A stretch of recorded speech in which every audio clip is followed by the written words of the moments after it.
Okay, guys, can you guys hear me? Yes. Okay, perfect. Thank you. Let's give it maybe 2 more minutes while we're receiving more attendance. Okay, let's give it 2 more minutes.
All right, it's 7:03, so let's get started.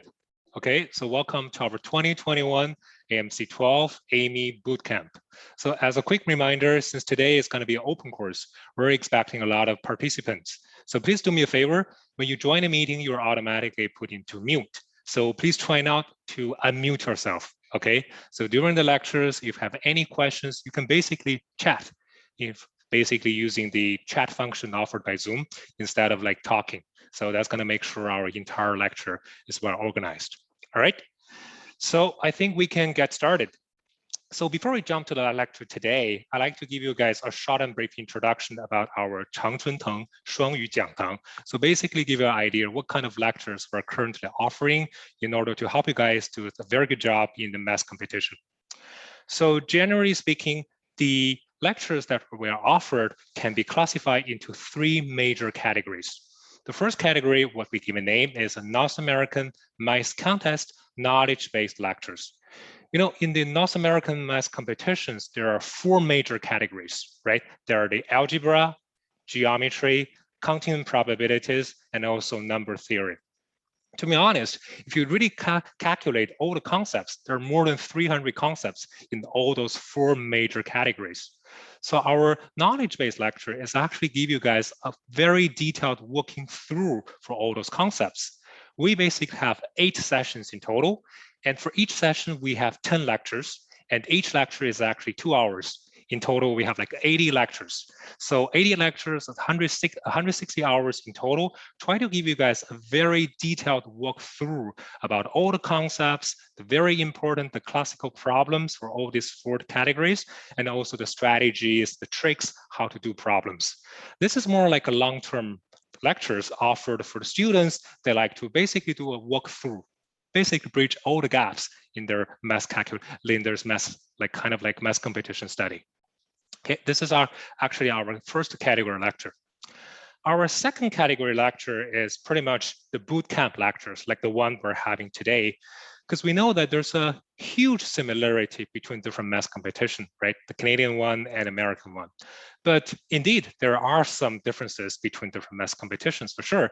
Some math contact will focus on more concepts than the others. And also, you know, for most of the Canadian exams, you can have the ABCD, right? multiple choices, and you also need to show your work. But most of the American exam, the AMC, the AIME, they don't really show the work. You just basically give the number or give the A, B, C, D, that's it. So the second category, our bootcamp lectures, is going to be more focused on the specific math competition, give you guys the idea how to deal with this specific math competition, give you also the very, the very basic, very common concepts that you have to know, and also the typical problems, so on and so forth, right? And the last one is the advanced math thought lectures.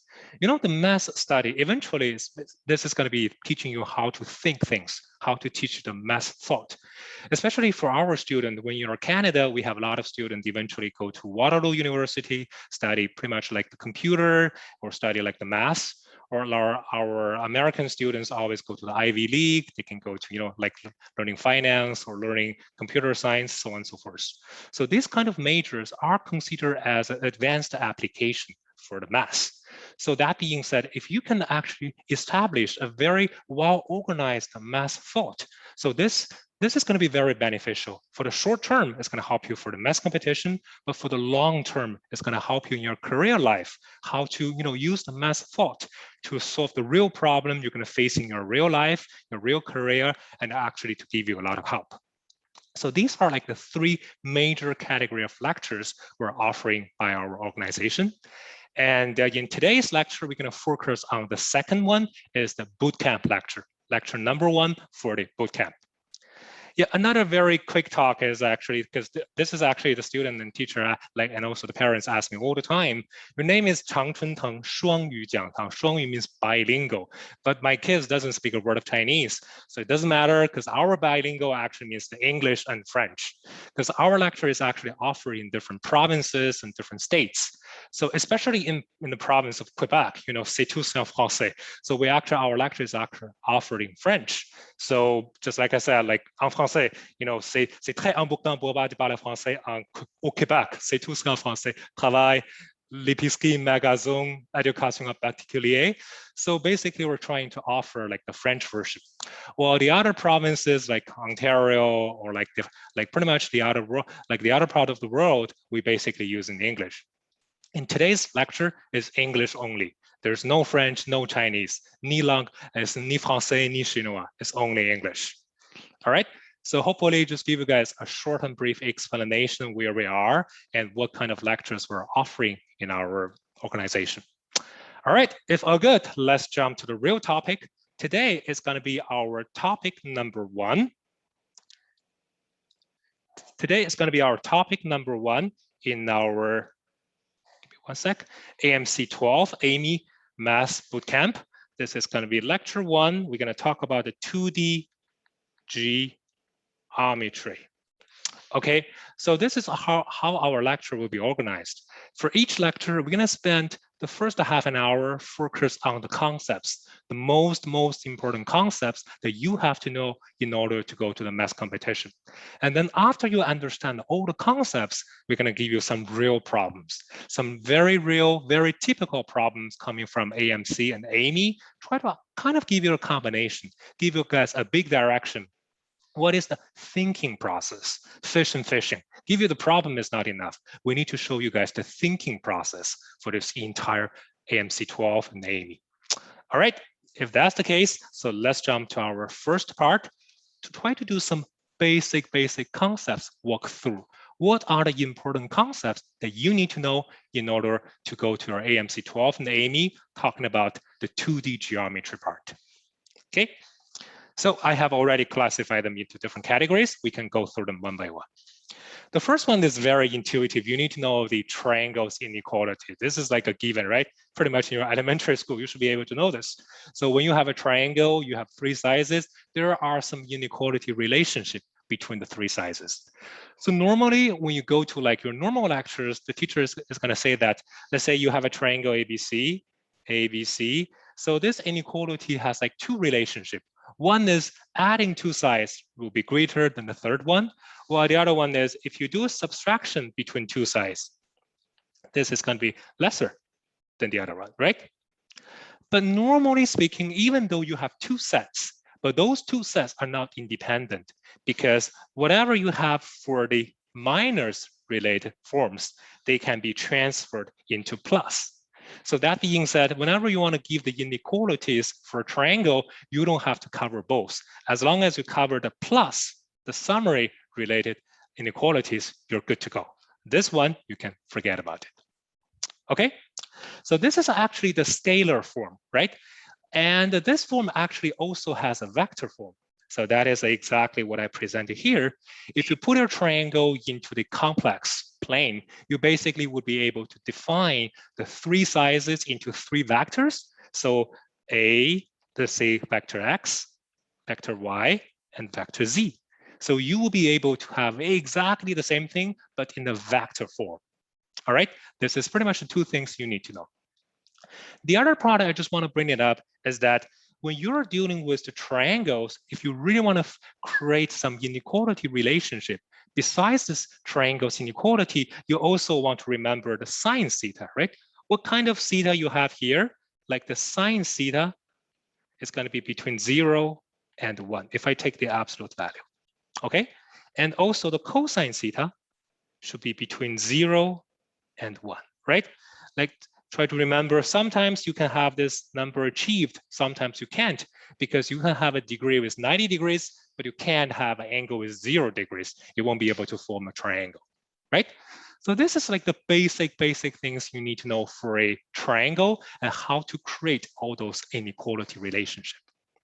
Let's go to our category number 2, Pythagorean Theorem. Pythagorean theorem, we also know this for a long time. A squared plus b squared equals to c squared, as long as you're dealing with a right triangle. Okay, and statistics actually indicates that most of the time, the AMC, instead of asking you, okay, I give you a right triangle, try to help me do some calculation, calculate different sizes, they want to do the other way around. They would directly give you the three sizes, not even mentioning they're a right triangle or not. Then you have to be able to judge out, okay, this is a right triangle. So that being said, it means what? You need to know the Pythagorean triples. As long as you see three numbers, you can automatically pick it up. Okay, this is going to be a right triangle. So I actually list out several several Pythagorean triples.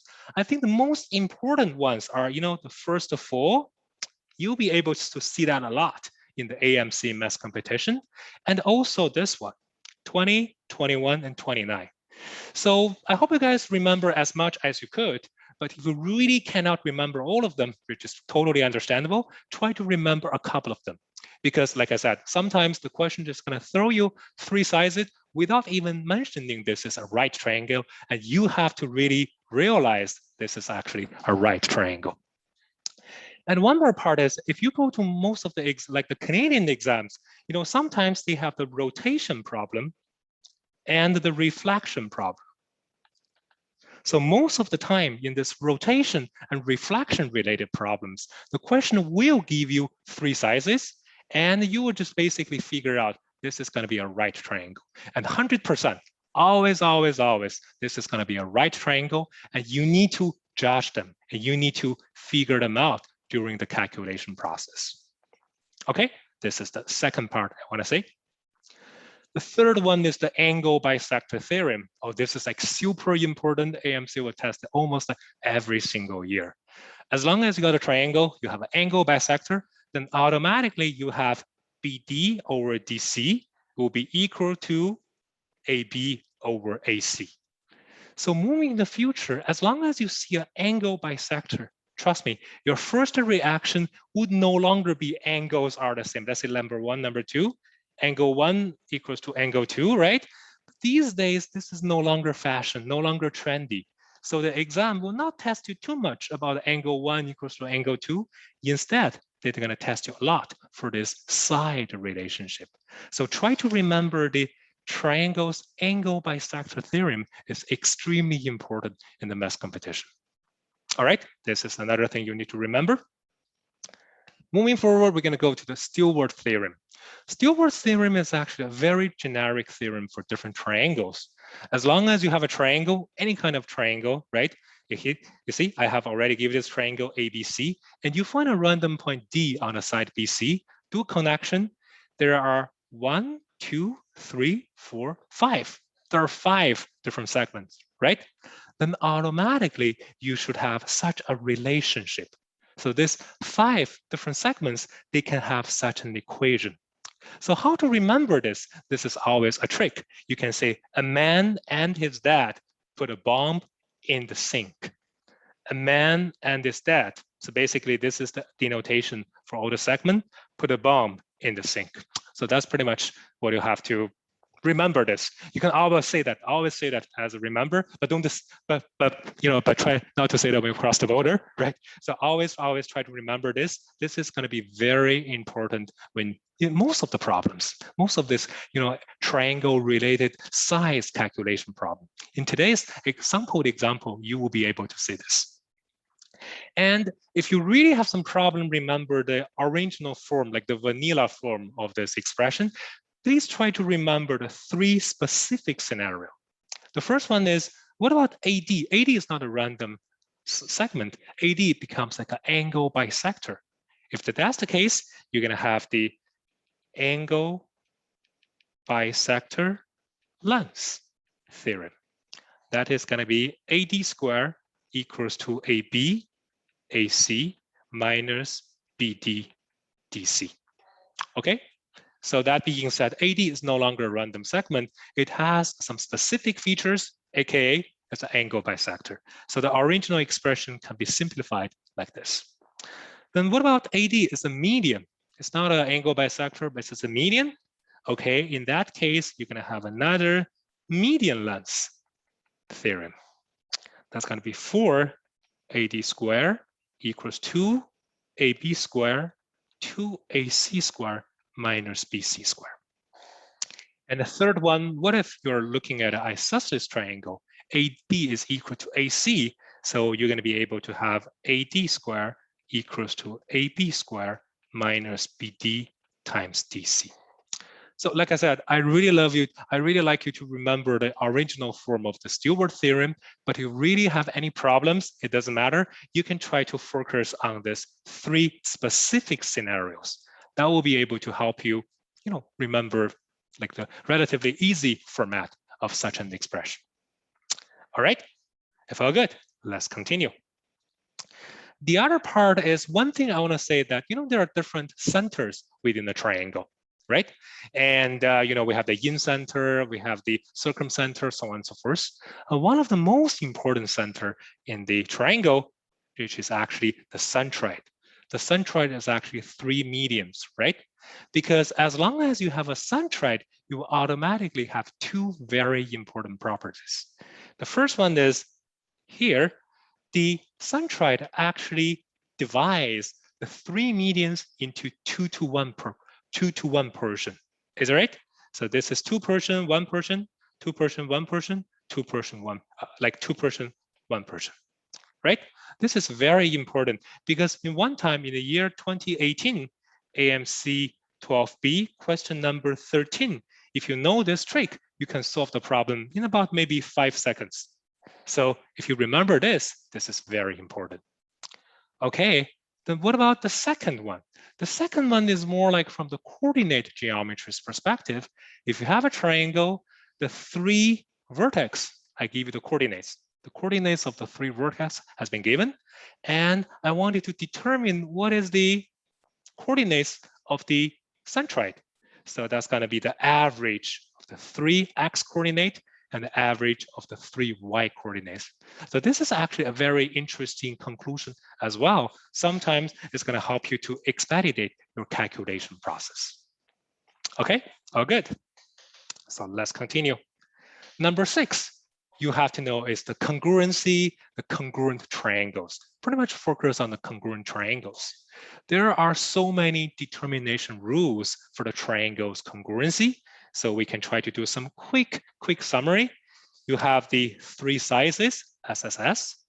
You have the 2 sides and the included angle, SAS. You have the 2 angle and also the included side, ASA. And you have the 2 angles and 1 opposite side of one of the angle, AAS. And especially for the right triangles, you can have HL. H means one of the hypotenuse. L means one of the leg. So basically for the three sizes, as long as you know two, you'll be able to figure it out, right? Well, the only thing I want to say is that why we do not have SSA, right? SSA is one thing we said this is not a determination rule for the congruency. And the reason is because of this, check it out. If I want to have two sizes and one of the opposite angle of the side are the same, you might have two scenarios. One is the red one, we have it here. The other one is the blue one. You can basically have, let's say, this angle equal to this angle. I mean, this side equals to this side. And also the blue one is the same. This is the opposite angle. So that being said, if I give a triangle, I give you SSA, you would be able to construct two triangles, basically facing, or what should I say, meeting the same condition. So that being said, you won't be having exactly the same triangle you're looking for. So therefore, you won't be able to meet this congruency related condition. All right. So that pretty much all the ways how you determine the congruency. Then moving forward, you have to determine what is the similarity, right? Similarity rule is not as complicated as the congruency. You see, as long as you have two angles, okay, so those two triangles will be similar to each other because the total sum of the three angles equals to 180 degrees, right? As long as you have two that are the same, the third one will for sure be the same. And also you have the SAS. You have two sizes proportional to each other, and also you have the included angles are the same. So therefore, these two triangles are also similar to each other. The other one is SSS, three sizes. As long as you have three sizes are proportional to each other, for sure, these two triangles are similar to each other. So people will ask, hey, Alex, how come you have like so many rules for congruency, but you do not have the corresponding rule for the similarity? So if we check them one by one, it looks like we're still missing AAS and ASA, right? If we do the comparison between these two determination rules, you're missing AAS, which is okay for congruency, but we never talk about in the similarity. And the reason is very straightforward, because to determine two triangles that are similar to each other, as long as you have two angles, you're good. This is the AA. So here you already have two angles. Here you already have two angles. So there's no need for you to ask the third condition. It's a side, it's an angle, I don't really care. As long as you have two angles, you are good to go.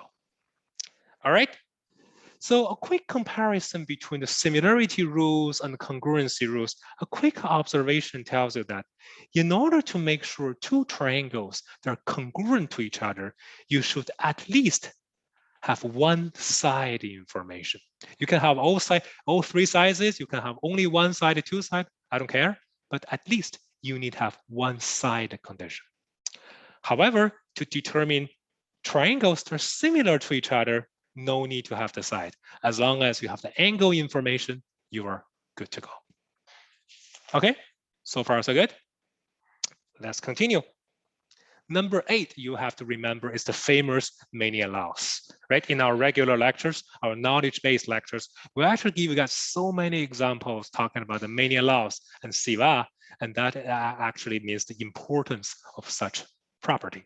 So what is the many laws? Many laws means you have a regular triangle, right? And then you have a transversal line cut this triangle and also intersect with one of the extension of the side. Then as long as you have this, you will automatically have such a relationship. So this is P.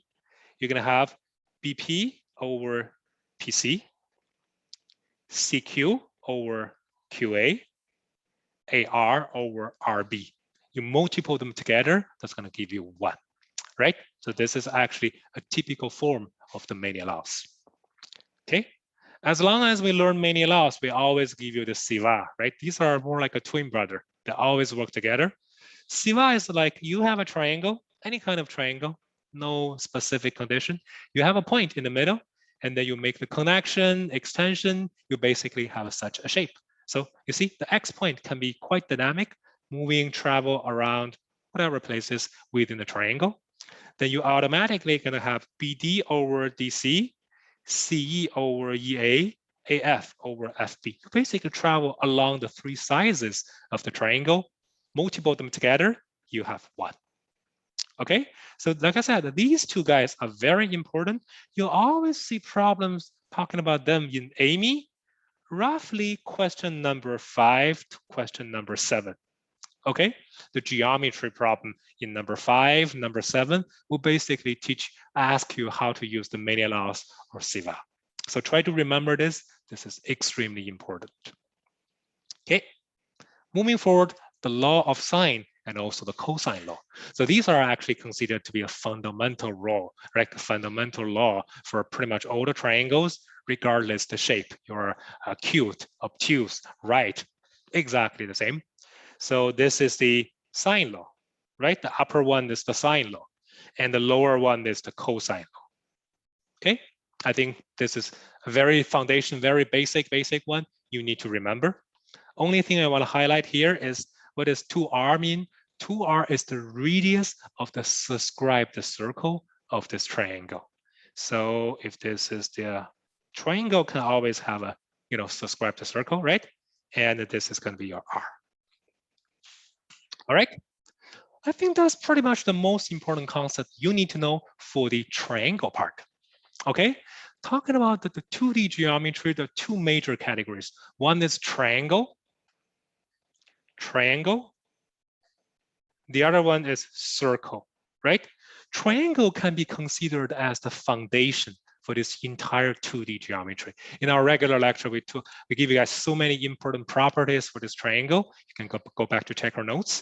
And the triangle is considered to be the minimum unit. It's the foundation. And the circle will be considered to be the more advanced application for this triangle. So people will ask me, hey, Alex, what about the quadrilaterals or even the polygon, right? Okay, so here's the deal. Most of the time, whatever polygon or quadrilateral, all those kind of polygon problems, you would be able to convert it into triangle problems. Because the tools, the technologies you have learned so far for this polygon is very limited, but you are very good at triangle. So most of the time, if you go to the math competition, whatever kind of math competition, try to convert from whatever polygon into triangle, which is the basic unit of your problem solving process. And using that kind of triangle, you'll be able to solve the problem. Okay, just give you a quick side note. Okay, we covered a triangle. The kind of polygon is kind of a combination of different triangles. As long as you break them, you go to triangles. Then what about circle? Let's talk something about a circle's property. Talking about a circle's property, the number one important thing people will say is the power of a point, right? Power of a point is actually a series of theorems. It's not only one, it's actually three, right? 3 different theorems. The first one is the chord theorem. As long as you have 2 chord, you can have DE times EB equals to AE times EC, right? The 2 chord, they're basically breaking each other, and then you have such a relationship. The second one is the tangent secant theorem. You have a point outside a circle, and you want to make a tangent line and also a secant line. Then automatically, you should have AB square equals to BC times BD. Okay. Then moving forward is the secant. From outside a circle, you want to make 2 secants. You're going to have CB times CA equals to CD times CE. Right? These are the very basic things you need to remember. Well, the only thing I want to bring it up is that here, the tangent secant theorem is only a specific case of our secant theorem. Is that right? As long as you're moving one of your secant, moving closer, all the way, it goes here, your secant will be able to be degraded into a tangent. So that being said, by the time then, your secant theorem will be transferred into your tangent secant theorem. So when you remember this, try to remember these 2 things. They are exactly the same thing in nature.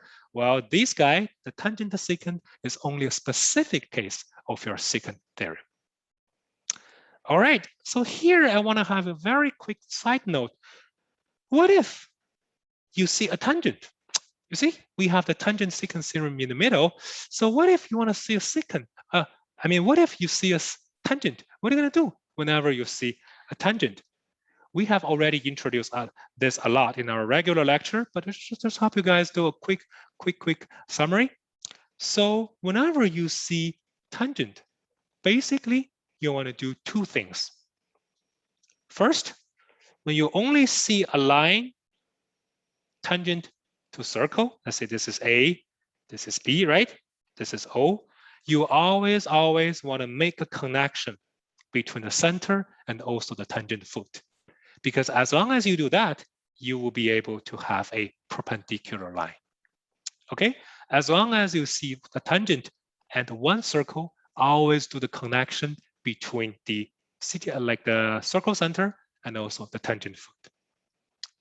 Second, as long as you see two circles that are tangent to each other, they can be here, right? They can be here, or they can be here, right? Three different relationships. Then you have your tangent line, you have your, trying to do here. Okay, one of your tangent line goes here, one of your tangent line goes here, one of your tangent line goes here, right? Okay, if that's the case, what are you going to do? You're going to do two things. First, exactly the same thing. You want to do a connection between the circle center and also the tangent foot. You want to do a connection between here, here, between here, here. Second, you want to actually connect your two centers. Make a connection to here, make a connection to here, and make a connection to here. Okay, because as long as you connect these two circle centers, you will be able to have the big R plus small r, big R plus small r, big R minus small r. It really depends on the relationship of these two circles, right? So these are the very important conditional react you need to remember as long as you see two circles that are tangent to each other. And especially, just want to give you another quick side note, especially when you're having something like this, they have a common tangent line, right? So always, you want to do a perpendicular line from one circle center to the other circle center. So check it out. As long as you have here, this guy is going to be big R minus small r, right? So trust me, most of the problems, you need to do some magic within this green triangle. So these are based on the statistics of all the AMC and AIME exams. So try to do kind of a perpendicular line from one tangent, from one center, like the relatively smaller circle center, to the big one, because automatically you would be able to have such a rectangle, right? As long as you have a rectangle, try to focus your discussion for this tiny triangle, and you will be able to get most of the problem resolved. Okay, so this is what we want to highlight about this tangent and the powerful point, so on and so forth. Let's continue. What about the cyclic quadrilateral? You know, we actually talk a lot about the cyclic quadrilateral. So one of the most important thing is for these two opposite angles that are supplementary to each other, right? This is a basic condition for this cyclic quadrilateral. And also another very interesting property is that as long as they're facing the same chord, these two angles are the same, right? Same thing, I want to give another example. So this guy and this guy, they're facing the same chord. So these two blue angles are also the same. So this is also a very important property for the cyclic quadrilaterals. And sometimes AMC just use this property and solve the problem right away. Okay. And one last thing for the cyclic quadrilateral is you can easily determine the area of cyclic quadrilateral provided the three sizes are given by the problems. Let's say you know the three sizes are A, B, C, D. You can define the S. S equals to the A, B, C, D, put them together, divided by 2. And this is the area of this quadrilateral. Quite like the Heron's formula, right? And this is and you know what? Actually, to prove this, you can use the Heron's formula to prove this. Okay, so I think this is pretty much about the cyclic quadrilateral. Okay, when you have a cyclic quadrilateral, one of the most important property that comes to you would be the Ptolemy Theorem, right?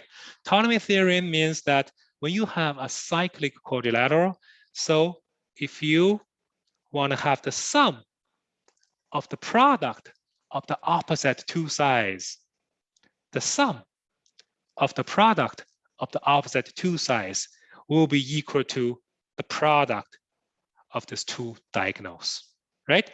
The product of these two diagonals will be equals to the sum of the product of the opposite two sizes. Okay, Ptolemy theory is actually not only a property from the quadrilateral, from the cyclic quadrilateral, it is also a determination rule.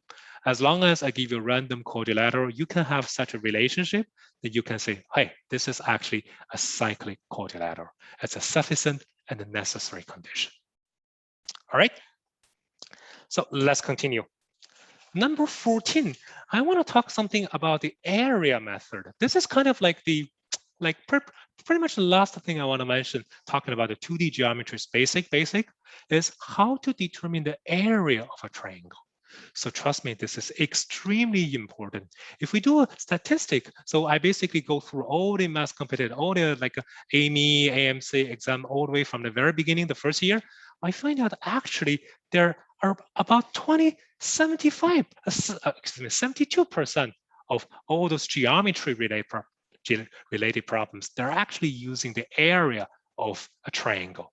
So understand, or let's try to have a summary, how to determine the area of a triangle is extremely important and would be very helpful in our math competition. So let's try to do a summary, whatever you need to remember for this, how to determine the area of a triangle. The first one is using definition. That one is whatever you learn from your elementary school, right? When you have a triangle A, B, C, this is HC, you use the height times the bottom divided by 2. That's the way how you determine the area. Second one is the Heron's formula. As long as the question gives you three sizes A, B, C, right? You would be able to determine the area of the triangle directly using the Heron's formula, right? This is the Heron's formula. I think everyone knows that. Just try to remember S is not the average, because average you have to divide by 3, but this is like half of A, B, C, half of the parameter. Okay, so most of the time people just basically plug in here and then you do the calculation. Actually, if you can try to do some real calculation, you plug in the value A, B, C. So eventually this is actually the final form of this Heron's formula. So if you remember this is going to be a lot more easy for you to do the calculation. Okay, so this is the Heron's formula. Okay, so here I want to have another quick slide talk. This is also a conditional react. What are you going to do? Sometimes the question gives you the three sizes of a triangle. You want to use the Heron's formula. A, B, C. No problem, you're good to go. But sometimes if the question gives you very weird numbers about the three sizes, let's say √3, √17, √11, if you're directly using the Heron's formula, especially the original form of the Heron's formula, this is going to be very creepy because you're going to define a P, which is all those kind of things, right? And then you want to do a P minus A minus B all the way minus C. This is going to be a nightmare. There's so many calculations for you to do, right? In that case, do you have something faster, more straightforward, instead of using the huge calculation from the Heron's formula?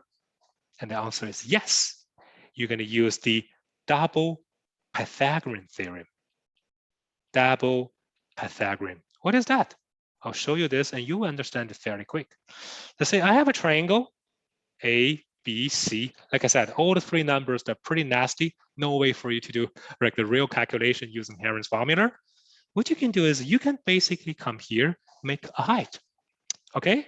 As long as you make a height, this is gonna be X. This is gonna be C minus X, right? So let's say this is HC. So HC squared can be written as what? A squared minus X squared on the left-hand side. It can also be written as B squared minus C minus X squared on the right-hand side, right? So that being said, regardless what kind of nasty form you have, ABC, you would be able to have what? A linear equation of X, because the two X squared will be canceled out, right? You will always have a linear equation of X, which is very easy for you to calculate. As long as you know the value for X, you can basically come back using one time of the Pythagorean theorem, and you can determine the value for H, right? And then S equals to 1/2 C times HC, you will be able to determine the area of this triangle. I find out this way is a lot more straightforward than using the pure Heron's formula, especially when you're dealing with very nasty numbers. And please try to remember that. Why I call it double Pythagorean? Because you have to use the Pythagorean twice, right? So that's basically another way, kind of like a workaround, how to determine the triangle's area when you have the three sizes. Good. Let's continue. The third one is the famous shoelace. Shoelace is more like for the coordinate geometry's perspective, but we like to give you the consolidation here. Shoelace means in the XY plane, you have a triangle, you have the coordinates of the three vertex. It would be able for you to determine the area of the triangle right away. Without doing any kind of extra calculation, you can use such a formula to determine the area of the triangle right away. Okay? And also this, this kind of shoelace theorem can be more generalized, not only for a triangle, you can apply this for a polygon. As long as you have a polygon, you have every single vertex that the coordinates has been given, you will be able to determine the area of this polygon using such a long and nasty form. But good news is normally AMC and AIME won't test you more than a triangle. When you have a quadrilateral, it doesn't matter, break it into two triangles, right? Using the shoelace twice, and you still get what you need. So this is actually a very important thing for you guys to remember. What's next? Pretty much approaching the end. Using some trigonometry, you can determine the area of the triangle. Let's say I have a triangle, right? I have the two sizes, A and B, and we have this included angle, so we will be able to determine the area of this triangle using 1/2, two sides, multiply them together, and then times the sinusoid value of the included angle. This is actually a very quick and a straightforward way for you to determine the area of a triangle. And the last one I want to say today is with the help of a circle. As long as you have a triangle, you're basically talking about two circles. One is the inscribed circle. The other one is the circumcircle, right? So whenever you have the inscribed circle, we always use a small r to denote the radius. So the area of this triangle can be r times s. S is what? S is half of the perimeter, right? S equals to a plus b plus c divided by 2. Or what you can do is ABC, you have this is R, which is the radius of the circumcircle. The area of this triangle can be written as ABC over 4R. You know what? This is actually a very, very useful, very powerful conclusion. In today's sample exam, you're going to find out if you know this, it's going to help you to solve the AIME problem very quick. You don't have to think too much. You can jump to the answer right away. All right, I think that's pretty much what I want to say for all the basic concepts, what you need to remember in order to go to the pretty much like the geometry section in the AIME and AMC12. So before we jump to the sample questions, I want to give you a very overall conclusion. So talking about the geometry, basically the geometry is talking about three things. angle, side, or area, right? See, most of the problem, you think about all the problem you have seen so far, is pretty much talking about these three things. Okay, angle, side, or the area. Okay, so how does AMC really test you for these three categories? First thing first, AMC barely tests your angle, almost like zero. I can't say 100% zero, but almost zero test you an angle. Why? The reason is very easy, because you can actually guess them out. The question can, for AIME or AMC, you can basically have your protractor, right? You can do a very super accurate shape and then use your protractor to measure, okay, what is the value? And then you can have the A, B, C, D, E, because AMC doesn't really ask you to give the work, right? As long as you have a very good protractor, compass, you have a ruler, you do a perfect shape, you will be able to measure them out. So AMC has no way to stop you from doing this measurement. So therefore, AMC barely tests you the angle. On the other side, AMC tests you a lot more on the size and the areas, especially area. Area can be taken as a combination, right, between the angles, between the size, between all the things together. So that's the reason why more than 72% of all the AMC problems will be focused on the area side. Just to try to give you guys a little bit of statistical results, then you will get an idea why we want to put a lot of efforts on the area related stuff. All right, I think that's pretty much what I want to say for all the concepts. Okay, remember those concepts, these are the rules, these are the tools for you to do all your problems. If all good, let's go to the second part of the lecture. Let's go to see some real problems. We're going to use some real problems to help you understand how to use those tools and what you need to have, what kind of conditional react you need to have whenever you're facing real problems. Okay, so the real problems, I think I'm going to classify my problem type into two major categories. One is the triangle related stuff. One is the circle related stuff. Okay, in the triangle related stuff, I think there are two major things people might see from time to time in different like AMC12 or AIME. One is basically using the sine law or the cosine law. Trust me, these two tools are very powerful. You're going to use them a lot in a lot many questions. We're going to show you how to use those. The other one is kind of, you're talking about the similarity. Similarity is way more important compared with congruency, because congruency is more like these two shapes exactly the same. Similarity is more flexible. It can be bigger, it can be smaller. You can have infinitely many different similarities, but there's only one pair of congruency, right? So these two things are what we need to talk about. I think there's sort of two major categories under the triangle. While the other part is like the circle. Circle also have two major applications.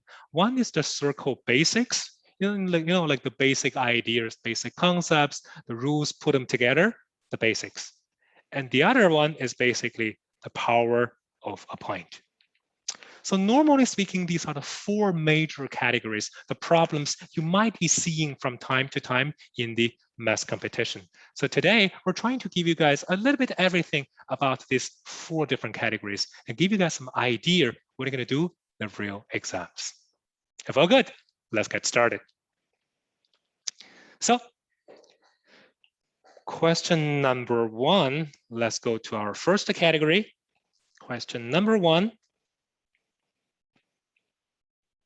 You're looking at a problem that comes from 2018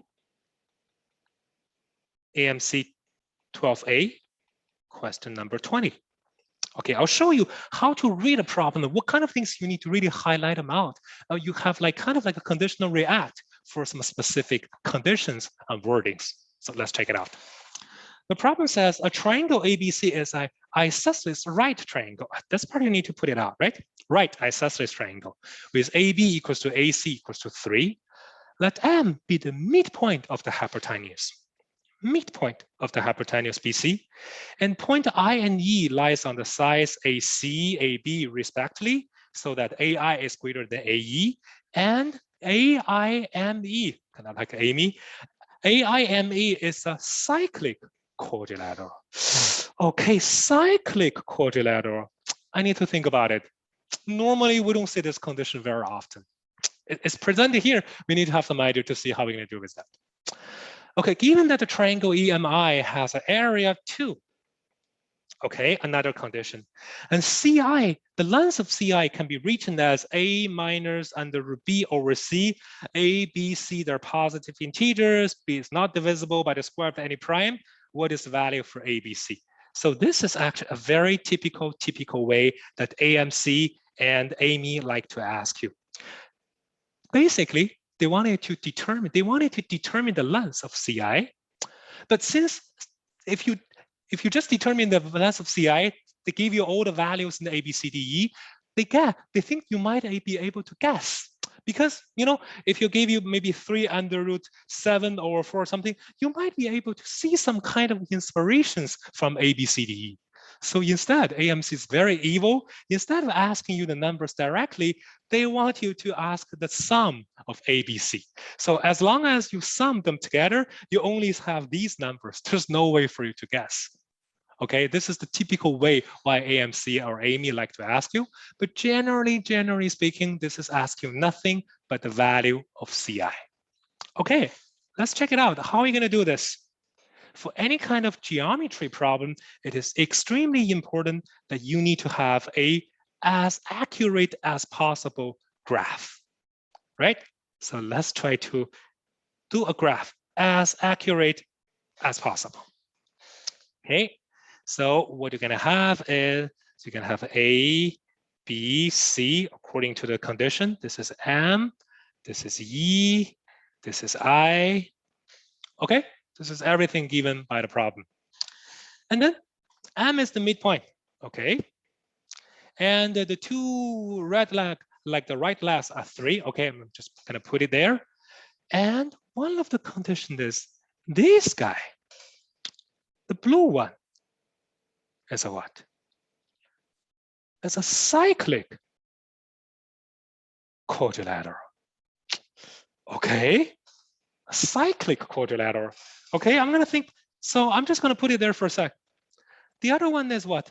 EMI triangle has an area of 2. Let me change a different color. The triangle EMI has area EMI equals to 2. Plus, you have AIME as a cyclic.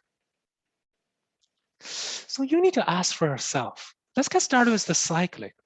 Whenever a quadrilateral is a cyclic, it means what? It means so many things, right? It can be what? You can basically find a point, which is the center, right? All the 4 vertex, they have the same distance for the center. But where's the center? The center might be something here in the middle. I don't think you want to use that, right? This is not easy for you to do it. Number 2, as long as you have a cyclic, you have the opposite angles will be supplementary. Angle A plus angle EMI equals to 180 degrees. Okay, you have a 90 degrees here, so basically means this guy is also 90 degrees, right? Okay, this guy, I think at least you have something there. Number 3, cyclic might means Ptolemy. But I don't think you want to do the Ptolemy because you're making your life too complicated, right? So that being said, maybe the cyclic condition basically want to show you this. A plus EMI equals to 180 degrees, aka EMI equals to 90 degrees. That's it. Okay, that's pretty much, you have already consumed the condition. Then what about EMI's area equals to 2?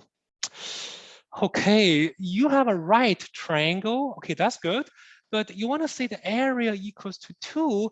Maybe you need to determine EM. You need to determine MI, right? And then put them together. You want to see what is the 2 legs and then what is the total area. However, you really have no idea what they are, right? How to determine the value for EM and EI is going to be the breaking point for this problem. Okay, how can I determine EM and EI? This is not a magic because this is a right isosceles triangle. M is actually the mid of the hypotenuse. If I want to make two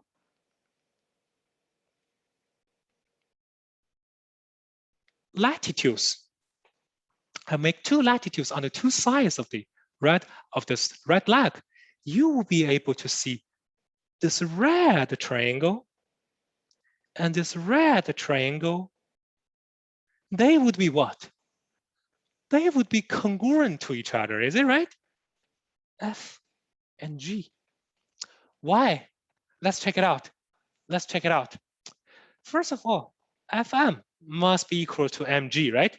Because this is the center, this is the midpoint of the hypotenuse, and this is a right isosceles triangle. You make two basic latitudes on the two sides, right? Perpendicular lines. Of course, they are the same.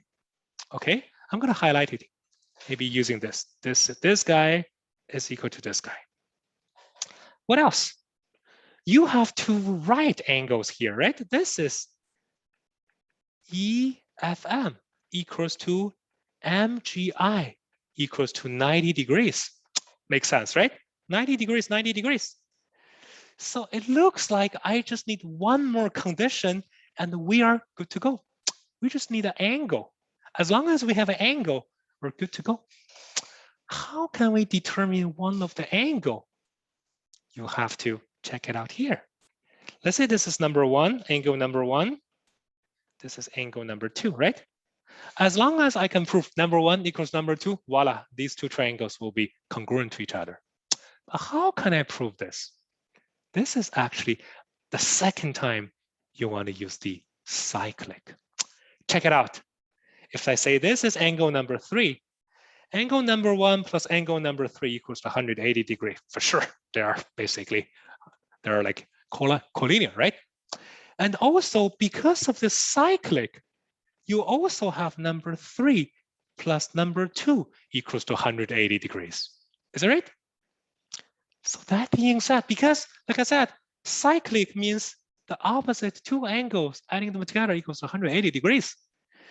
Number one plus number three equals to 180. Number three plus number two equals to 180, aka number one equals to number two.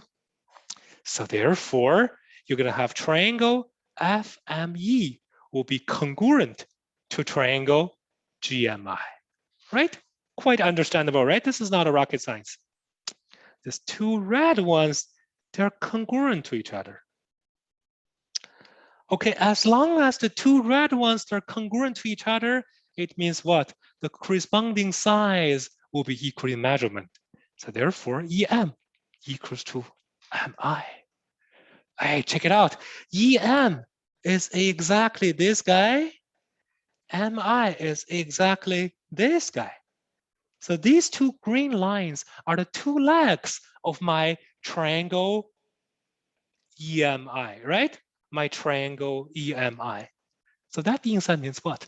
Okay, actually your triangle EMI is a right isosceles triangle. Is that right? Like I said, all the numbers given by AMC, there must be a reasoning. They won't give you random numbers here and there. There must be a lot of reason behind it. Okay, if that's the case, if the EMI is a right isosceles triangle, it actually means what? You have the area equals to 2. So basically, you have the EM equals to MI equals to 2. This is so easy, yeah? Two legs, they're the same. Multiply them together, divided by 2 is the area. Okay, so that one is going to be 2. Okay, if that one is going to be 2, let's check it out. We already know this guy is 3. This guy is 3. So this guy is going to be 3 root 2. Okay, 3 root 2. And the question asks you to determine what is the value of your, let's check it out. What is the value of your CI? How can I determine the value of CI?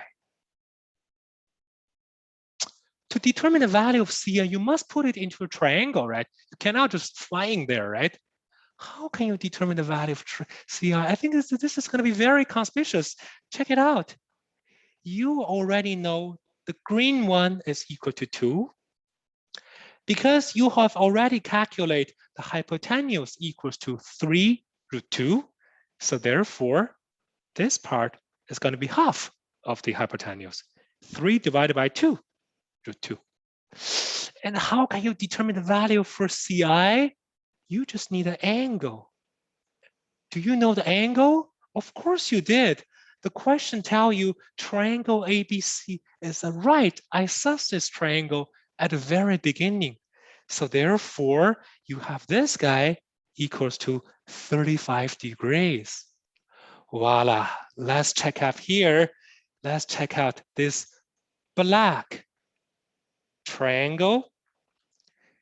In this black triangle, you have the green one. Let me put it here. Black triangle. You have this guy equals to 2. You have this guy equals to 3 root 2 divided by 2. You have this guy equals to 45. How can you determine this guy? Cosine law, right? Using the cosine law, you will be able to determine cosine law. You will be able to determine 4 square x squared. I'm just going to give you the calculation process. X2 and x can be equals to 3, 7, 2. I think it's minus 3 minus 7, 2, right?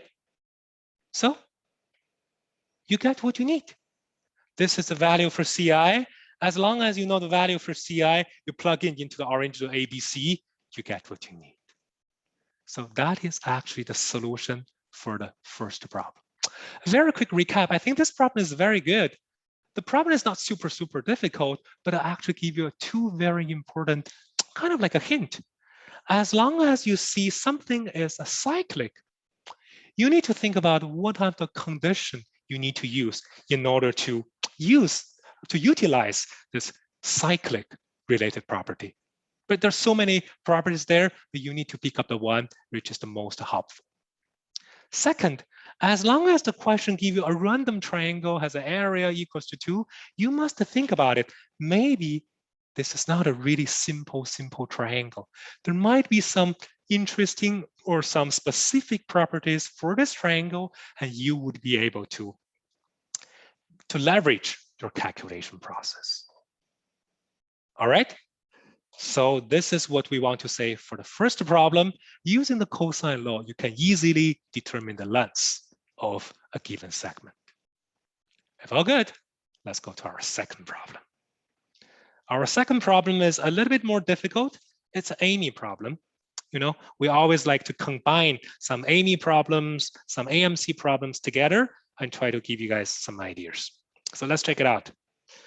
This problem says what? You have a square ABCD, which is inscribed in a circle. Okay, you see AIME already go to circle. A square EFGH has the vertex C and F on CD and vertex GH on the circle. If the area of the circle, of the square, excuse me, is 1, then the area of EFGH square can be expressed as m over n, where m and are relatively positive run like the problem positive numbers. So determine the value for 10n plus m. Long story short, you need to find out the value for m over n, and then moving forward, calculate them out. Okay, again, like I said, any kind of problems, you need to have a good shape, right? So this is actually the first one. You want to have this. Let me try to give here the circle. Yeah, I think that's pretty much. I just want to, okay, something like this. Okay, so you have such a shape. You have the A, B, C, D, A, B, C, D, right? This is a square. And you have the E, F, G, H, another square, right? Here, okay? So with all of information, the question asks you, what is the areas ratio between these 2 squares? The big square over the small square, what is the ratio? I think the thinking process will be very understandable. If you want to determine the two squares area ratio, you need to know the size, right? What's the ratio between the two sizes? And then you take a perfect square. That's going to be the area ratio. Okay, the question already tells you the ABCD, the big one, has a area equals to 1. So maybe we can just say the size equals to 1, right? It doesn't matter. Just try to make our life easier, right? So if that's the case, I just have to want to show what is the value of EFGH side, right? When you have this, the work is done. The thinking, I think all the way comes to here is very linear. Okay, if that's the case, I want to give you a conditional react. As long as you see something inscribed in a circle, you will see a bunch of chord. Your first reaction is from the center, you want to make a perpendicular line to the chord. This is a conditional react. We have talked about it so many times in our regular knowledge-based lectures. Today, I'm going to repeat it. Always, you want to make a perpendicular line from the center to one of the chord. Let's say I'm going to put it here. Okay? So using the symmetric property, let's say I'm going to give it a foot, maybe this is P. Okay? Because there are two circles here, there are two squares here, everything should be symmetric. So I will say this guy, I'll give a name, maybe X. EP equals to X. FP will also be X, right? Because everything is symmetric. The chord must be cut, the EF, into two equal parts. So this is going to be 2X, right? Okay, so as long as you have this, you need to find out what is the value for X. As long as you know X, you're good, your work is done.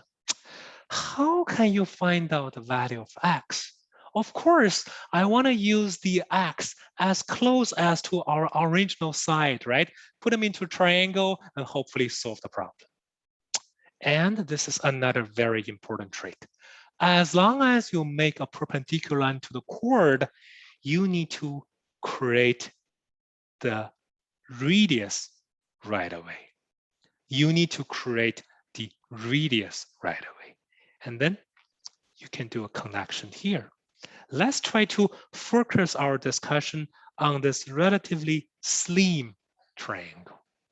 Let's check it out. What this triangle can give me.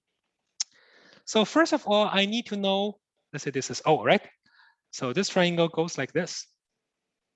OHP. So what's the value for OP? That's easy, 1/2, right? OP is 1/2, right? OP should be 1/2 of the square's side length. Then what is OH? OH is not difficult neither, because if I do a quick connection, let me try to change a different color. I do a quick connection. This is going to be what? A right isosceles triangle, right? It's inside a circle and inside a square. So it's very easy for you to determine the length of OH, which is 1/√2. Is it right? Then what about HP? HP, this is not a magic as well. Check it out. If I check for this triangle has EP equals to X. Then what about this guy? This guy is 2X, right? It's a side length of a square. So AKA PH can be written as √5X. This is quite understandable, right? Using the Pythagorean Theorem. Okay, now you're having a triangle, and this triangle, you have 3 sizes. Let's say I'm going to say this is theta, okay? So when you have 3 sizes, we have a theta. Intuitively, you want to use the cosine law, which is quite understandable, right? So cosine law is going to be OH squared equals to OP squared PH squared minus 2OP PH cosine theta. So let me try to plug in the value. OH is 1/2. OP is 1/4. And then I'm just gonna PH is 5X squared. This guy minus 2 times 1/2 √5 cosine theta. Okay, Now you're having your equation. But wait for a second. This equation contains two variables, right? There's a theta and an x. Of course, I can't solve it. I need to get rid of the theta. I want my x, right? But I don't really need the theta. You need to get rid of theta, cosine theta. So let's check it out. How are we going to get rid of this cosine theta thing? Cosine theta is here. This is your theta, right? No worries. Let's have some quick discussion. Cosine theta. Cosine theta, if I use my cofunction, this is going to be sine 90 degrees minus theta, right? Cosine theta equals to sine 90 degrees minus theta. Okay, but 90 degrees minus theta, theta is more than 90 degrees. Check it out here, right? So I need to swap it. Go to theta minus 90 degrees. 1/2, 1/2. I'm just going to rewrite it. This I'm going to change into sine theta minus degree minus 90. But as long as I swap theta and 90, I need to do what?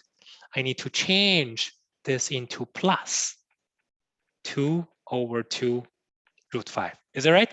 Because this guy come to this guy, there's a minus sign, excuse me, there's a minus sign taking out. So this is what you have. Sine theta minus 90 degrees. We don't use theta, like I said. I want to use x.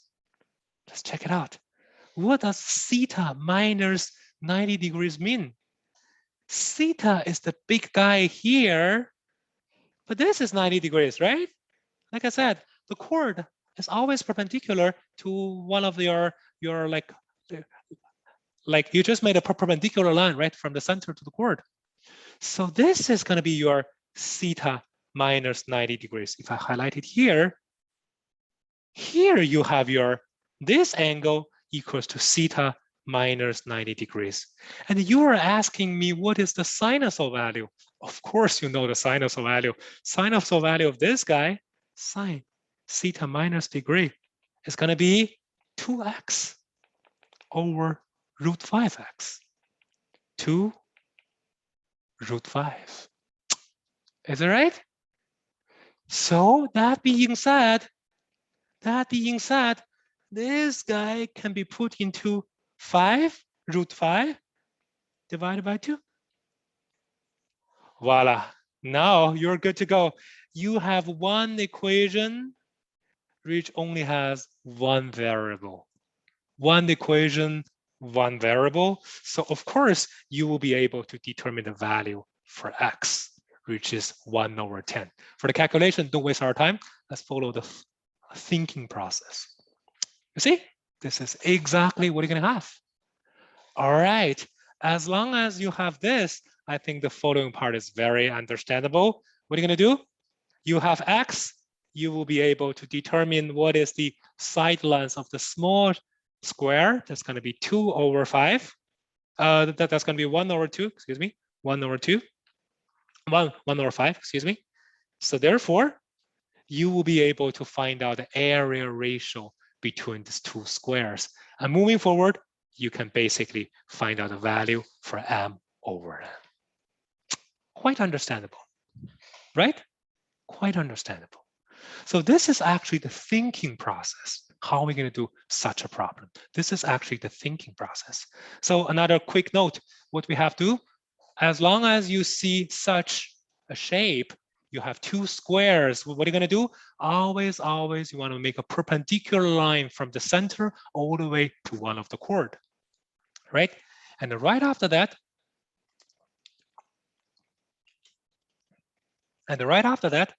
you will try to use the cosine law to put everything into the same triangle, and taking from there, you will be able to solve the problem. Okay, so far so good. Perfect. If all good, I think 2 examples is good enough. We don't have too much time. It's a boot camp. We just be as quick. I want to be as fast as possible. So this is pretty much the first category I want to talk about regarding, how to do the sine law, cosine law. Actually, cosine law is way more important compared with the sine law, I have to say. That's the first category. So let's go to our second category. Category number 2. What about the What about, please help to mute yourself, okay? Today's open lecture, so if you have any questions, you can post it to the group chat, and please do not talk, there okay? is no group chat. You can't post it to the group chat. All right, so moving forward, let's go to the second part, is that we want to talk something about a similarity and the congruency, most likely the similarity. Like I said, similarity is way more important compared with the congruency. So similarity, I think, instead of talking about how to do the calculation, how to determine a similar triangle, one of the most important thing is that we need to understand the one thing. If two triangles, they're similar to each other, so the area ratio will be basically the similarities ratio's perfect square. Is that right? The area ratio is the similarity ratio's perfect square.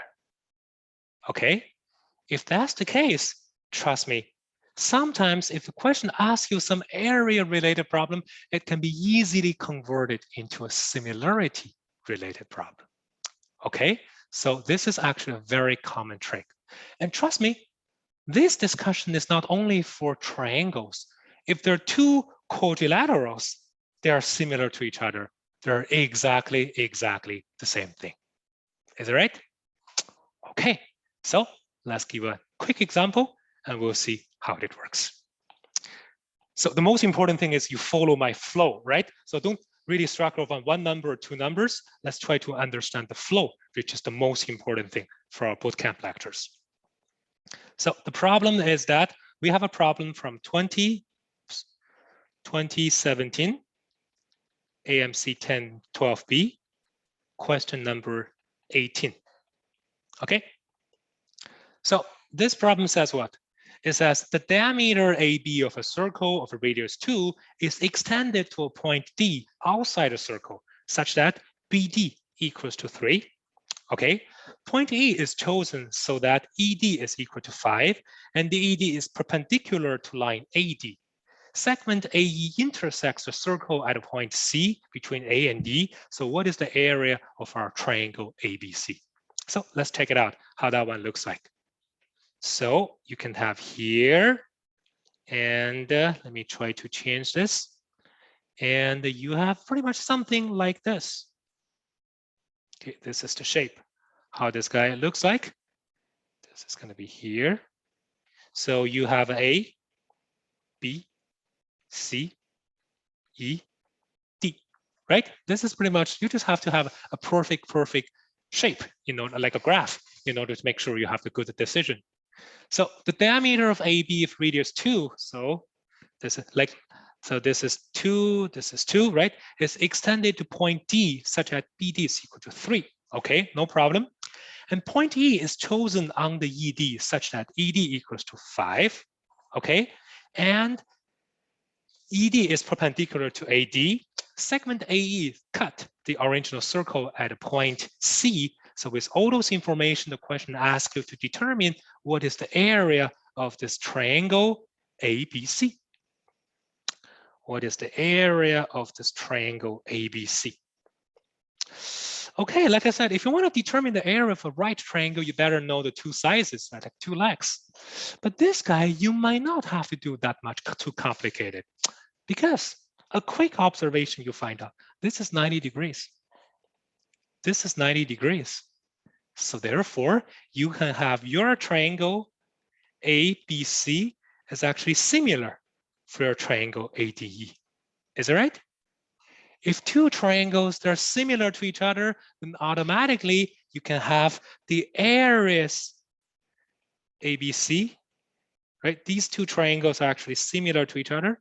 As long as you have such a thing, then you automatically have ABC, ADE, the small triangle, the big triangle, their areas ratio would be equals to their similarities ratios.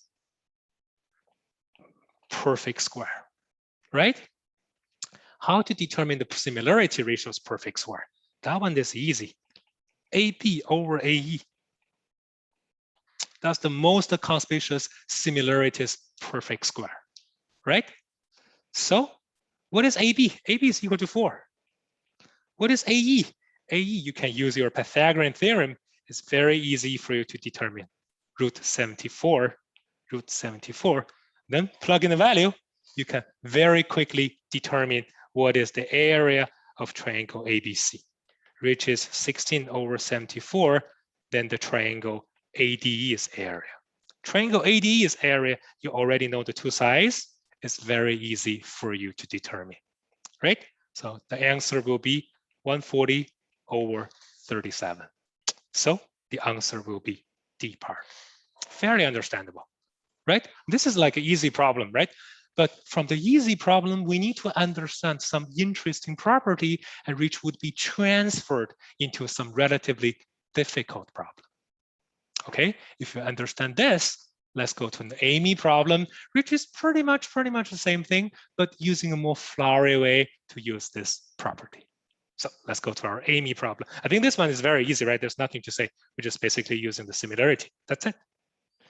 Then second problem, let's go to our AIME problem.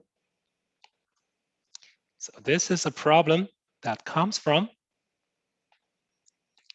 2015. AIME 1, question number 7. Okay. The question says, in the diagram below, ABCD is a square. E is the mid. It's highlighted, mid of AD. Okay. Point F, point G lies on the CE segment, excuse me. H and G lies on the AB and BC respectively, such that FGHJ is a square. Okay. And blah, blah, blah, point K, L lies on the GH, MN lies on the AB, AD, such that KLMN is also a square. You have two squares. Okay, two squares. And also the question says the small or the big one, KLMN, the smaller one, like the green one, has an area 99. With all those information, the question asks you to determine what is the area of the big square. Just before we get started, I want to give you guys a quick note. This guy, two squares stuck one on top of the other, is quite similar with this problem, right? Two square stuck one on top of the other. So AIME problem actually has a lot of patterns. Some like the similar patterns will be used from time to time. So try to understand, you know, sometimes you need to have more kind of like to summarize as much as possible. So these problems are very similar. So the solving process might also be similar as well. Okay, so let's think about it. If I want to determine the area for the big one, we already know the area for the small one, right? KLMN, the green one, equals to 99. So if I want to determine the HG, HJ, FG, the big one, of course, I need to know a ratio, right? What is the ratio between the two sides? And then I'm good to go. Because as long as the ratios are there, the two like there's two squares will be similar to each other. So the area ratio will be the similarity ratio's perfect square, which is quite understandable, right? If that's the case, let's think about it. What are we going to do? I need to determine what is the side for KLMN. What is the side for JHFG? Okay. How can I determine? Because there are too many sizes, right? I need to pick up one, the most smart one. That's going to help me to do this. I'm going to pick up one. Let us try to have a quick discussion about these two sides, ML, and also, I'll change a different color, HG. Right? Any side is good, right? We just basically want to, if I decide this two, it's exactly the same thing. So before we move forward, let me ask you one thing. If you have this picture right in front of you, you have a bunch of like triangles here, right? I think we can have a conclusion right away. All those right triangles in this shape, they are similar to each other. Is that right? Any right, I just give an example. Let's say this, let me change a different color. This little one, this little blue one, this big blue one. and this big blue one. Everyone is similar to each other, right? I think this is quite understandable. This is not a magic, right? Everything is actually similar to each other. Okay? So if that's the case, I'm just gonna go back because this is quite understandable.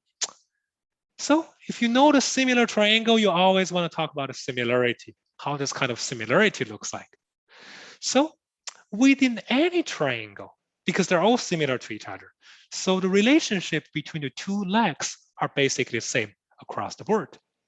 So because the question says the only condition given by the question is E is the midpoint. If E is the midpoint, aka it means what? It means ED over DC equals to 1 over 2, right? Because this is half. This is the entire 1 over 2. Okay. That's the case because I really, really want to have some discussion. I want to figure out what is the value for ML over HG, right? ML over HG. So let me try to ask you one more thing. This is the tricky part for this problem. If I highlight two shapes,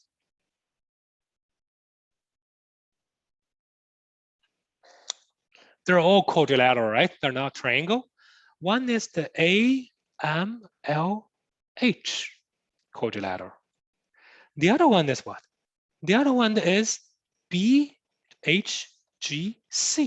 quadrilateral. These two quadrilateral is actually similar to each other. Is it right? Why? Because if I have two triangles, this guy will definitely equals to this guy. Is it right? Like I said, all those right triangles, they're similar to each other. All those right triangles, they're similar to each other. I'm just going to pick up two right triangles. So these two guys, the corresponding angles are the same. If that's the case, let's check it out. These two quadrilaterals, they're similar to each other. So you're asking me ML over HG. That one will be equal to what? AH over BC. Let's check it out. Let me change a different color, try to highlight it. ML previously is this guy. I use the color blue. And GH, this guy. Okay, so these are kind of like the short side, right? Short side of the quadrilateral. They will be equals to AH, the long side, and BC, right? Kind of the like the ratio between the two long sides. So this is actually a very smart conversion. You convert from those two short legs into those two long legs. Try to see, okay, so this is the similarity because two shapes, they're similar to each other. You'll be able to transfer the similarity from one to the other. Okay, if that's the case, let's try to focus how we can do AH over BC. AH over BC. Before you do that, you know what? We can do this fairly quick. Let's check it out. I'm going to do a very quick, okay, I'm going to erase this. I'm going to do a very quick auxiliary line here. Okay, check it out. As long as I do such an auxiliary line, I told you all those right triangles, they're similar to each other, right? Still in mind? If they are all similar to each other, for these two specific guys, I think they're more than similar. They should be what? They should be congruent to each other. Why? Because they're sharing the same hypotenuse, right? The two hypotenuse are the two sides of the square. Of course, they are the same. If that's the thing, let's check it out. You're almost there. You're almost there. Let's say I give a name. Maybe this is M, okay? You tell me all these right triangles, they're similar to each other, and all those triangles, they have a 1-to-2 relationship, right? Because they're all similar to each other. I'm going to let this guy equals to 1. MC equals to 1. So therefore, MF will be equals to 2. They're all 1-to-2 relationship. If MF equals to 2, then JM equals to 4, right? 1-to-2 relationship. So this guy is congruent. So this is 2, this is 4, right? And this guy is the side of your big square, which is 2 plus 4 plus 1 equals to 7. And this guy is already 4, so this guy is going to be 3, right? This is a simple math. Voila. As long as you're here, you already got what you need. You know that AH equals to 3 and BC equals to 7. So therefore, AH over BC is 3 over 7. That's it. You get what you need. You figure out the value for AH over BC. So therefore, that's going to be the ratio between ML over HG. That being said, you already know the two side difference, the side ratios between these two square. So it's very easy for you to determine the area of the big square. I'm going to give you the answer right away. The big KJHKG is going to be 539. How to do that is actually you want to do this 99, right? You original from this 99, you can actually from 949, right? Times 949. 949 is actually this 3 over 7. This is quite understandable, right? So what I'm trying to say using this problem is that always try to use the similarities ratio's perfect square is going to generate the area ratio. Okay, similarities perfect square is going to generate area ratio. And using this, sometimes it's going to help you to solve a lot of problems fairly quick. A lot of problems fairly quick. Okay, all right. I felt good. Let's go to another problem. Also using the similarity, using the area, you can do something fairly quick. This is going to be the last problem in the triangle part. It's a problem from 2004, AIME 2, question number 13. Even though it's number 13, trust me, if you understand what I'm talking about, it's like so easy. You won't be able to see such an easy problem. Okay, this is the problem. And I have already given you the shape. Like I said, shape is extremely important and you need to have it correct all the time. Question says, let ABCDE is a convex pentagon with AB parallel to CE. So this is parallel to this. I'm just going to highlight it. Later, I'm going to remove it. Okay. AC parallel to ED and also BC parallel to AD. So basically, you have the three pairs of sides parallel to each other. Okay. So I'm just going to erase it. There's nothing too flowery. You just remember it, or you're good to go. And then the question give you ABC. This angle equals to 120 degrees. AB equals to 3, BC equals to 5, DE equals to 15. With all the information, the question asks you what? What is the area ratio between triangle ABC? Triangle ABC is here. And triangle EBD. Triangle EBD is not even given by the problem, right? But let me try to highlight it. It's not a big deal. EBD is like the red one, right? I'm just gonna highlight it here. Okay, the area between these two triangles, of course, they're not similar. They're totally not similar to each other, right? There's no way for you to use the similarities ratio. But when you are squeezed on the spot, right? You have no way, just like the kind of the blue or like the black shadowed triangle and also like the red line triangle. You want to determine the area, even you have totally no idea, no similarity, no nothing. I think you're going to go for something more fundamental, more basic. The area ratio between these two triangles, area, so black one, red one, will be basically using 1/2 the height of the black one times the AC, right? AC is the bottom. The height of the red one, ED is the bottom. I think that's the only way you can do this. There's like no way around. Okay, so let's do this. Let's have a look at what you can have, what you cannot have here. So ED is good. Question give you 15. AC is not given by the question, but I think it's very easy for you to determine using the cosine law, right? You already know, let me drag it here.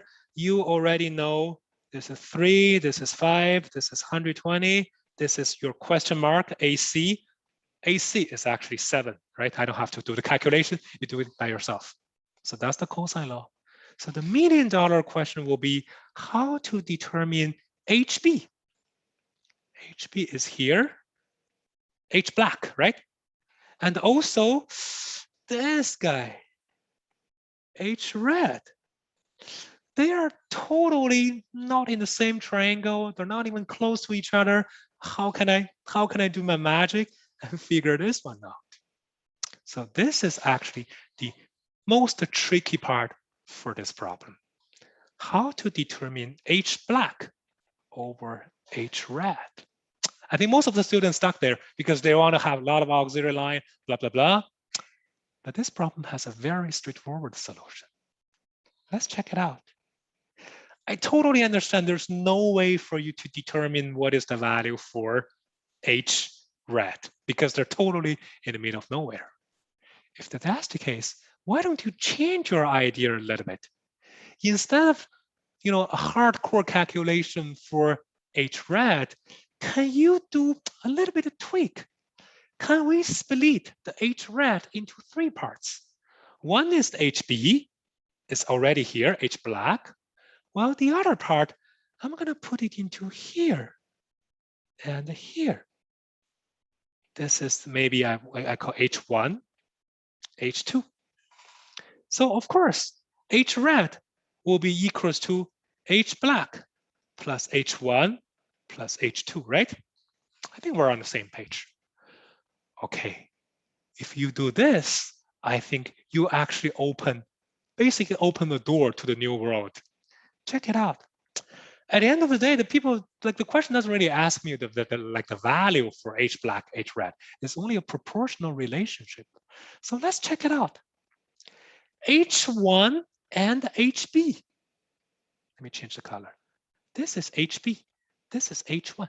They are the same, right? Because A, B, C, D is what? It's a parallelogram. So they are the same. Okay. And what about the H1 and the H2? Can I find out the relationship H1 over H2? Of course you could. So I'm not asking you for the value. I'm just asking you for the proportional relationship, the ratio. H1 over H2. How can I determine H1 over H2? Because if I give a name O here, your triangle AOC is actually similar to your triangle DOE, is it right? So therefore, if 2 triangles are similar to each other, not only the sides are proportional, the corresponding segments are also proportional. So H1 over H2 will be equals to AC over DO, or over DE, right? Because there are the corresponding sides that are basically the height on the hypotenuse. So that being said means what? H1 over H2 actually equals to AC over ED. AC is 7, ED is 15. So that being said, this guy is 7 over 15. Okay, if this is 15, this is 7. So the H black is also 7, right? Because H black is the same as H1. So therefore, your calculation is going to be 7 over 7 plus 7 plus 15. Is that right? Do a little bit turnover, right? Do not really think, okay, how can I determine H red? There's no way for you to determine the value of H red. You can only use this proportional relationship to somehow find out the value for HB, H black, and also the H red. So that one is going to be 7 over 29. Okay, 7 over 29. Plug in the value here. You would be able, this is 7, this is 20. Let me change a different color. 7, this is 29. As long as you have this, you would be able to find out, okay, this is the values ratio. This is 49 over 3. 35. 49 over 335. Is it understandable? I think it's very understandable, right? So this problem, I think this is not a typical two things similar to each other. So therefore, the perfect square will be the similarity. But sometimes also give you an idea when you want to do something, try to be a little bit adaptive. Do not really do something very, very strict. Do a little bit adaptive things, and you might be able to have a solution a lot faster. So far, so good? It's all good. That's basically what I want to say about the triangle part. Okay, triangle. So like I said, you always use the sine law, cosine law. You always use the similarity, and that's going to help you to do your calculation a lot faster. If all good, let's go to our second category. We want to talk about the circle. We want to talk about the circle. So the circle related thing, like I said, normally we're talking about the two major categories. One is the circle basics. Try to understand the circle basics and you're good to go. Or the other one is kind of like the power of a point. So let me try to give you some ideas to these two categories and some most important thinking process when you're dealing with the circle related problems. So let's get started. The first problem we're looking at is pretty much a problem from AMC. Number 3, there you go. That's an easy problem. It's a problem that comes from 2010, AMC 12B, question number 22. So the question says, you have a ABCD is a cyclic quadrilateral. So I'm just gonna give you the graph. It's a quadrilateral, right? You have a circle, and within the circle you have a cyclic quadrilateral, whatever you want to name it. Here's something like this, okay? A, B, C, D, okay? As long as you have this, so the lengths, the side lengths of the ABCD, they are distinct integers. Okay, this is a very important conditional react. As long as you see the question give you some condition and they are like the value, they can be real numbers, right? The side lengths can be real numbers. But instead of giving the real numbers, they give you some kind of integers. Most likely, you have to do some factorization using some basic number theory related stuff, do some factorization and discussion and / enumeration during the calculation process. We have talked about it so many times in our regular lectures, right? This is only like a recap, okay?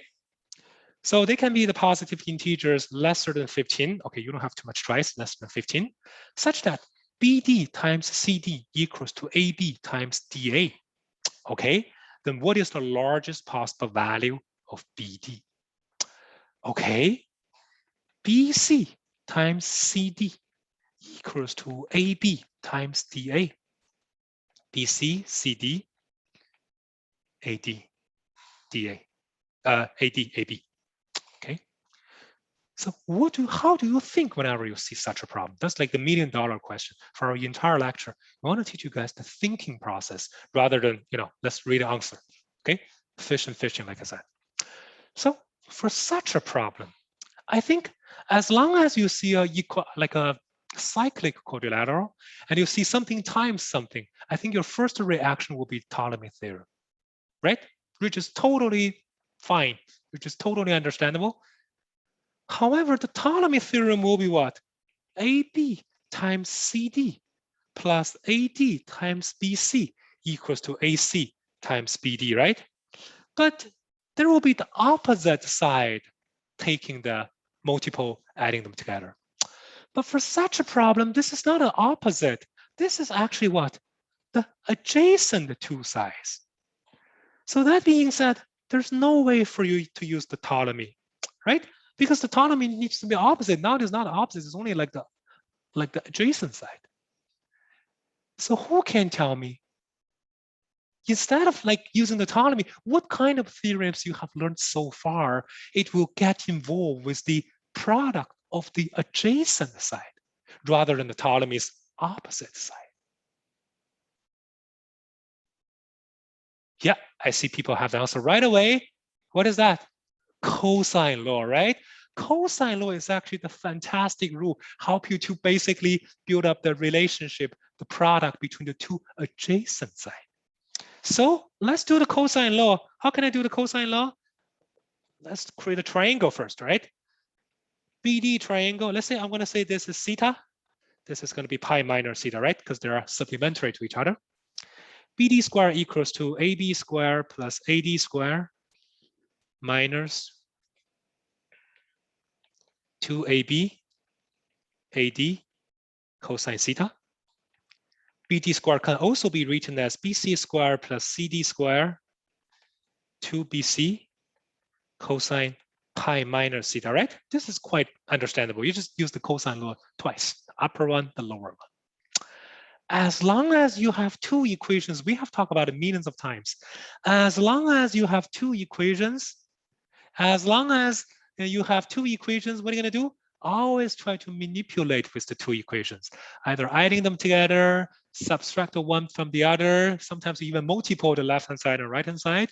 So that is pretty much what we're gonna do for the two equations. That's a common practice, right? So in our case, I think this is very understandable. Cosine theta and pi minus cosine theta plus the question tell you BC CD equals to AB dA. You add them together, you can find these two parts can be canceled. This is easy peasy stuff, right? There's no need to do any explanation. 2BD square equals to AB square plus BC square plus CD square plus AD square. Okay, all the way comes to here.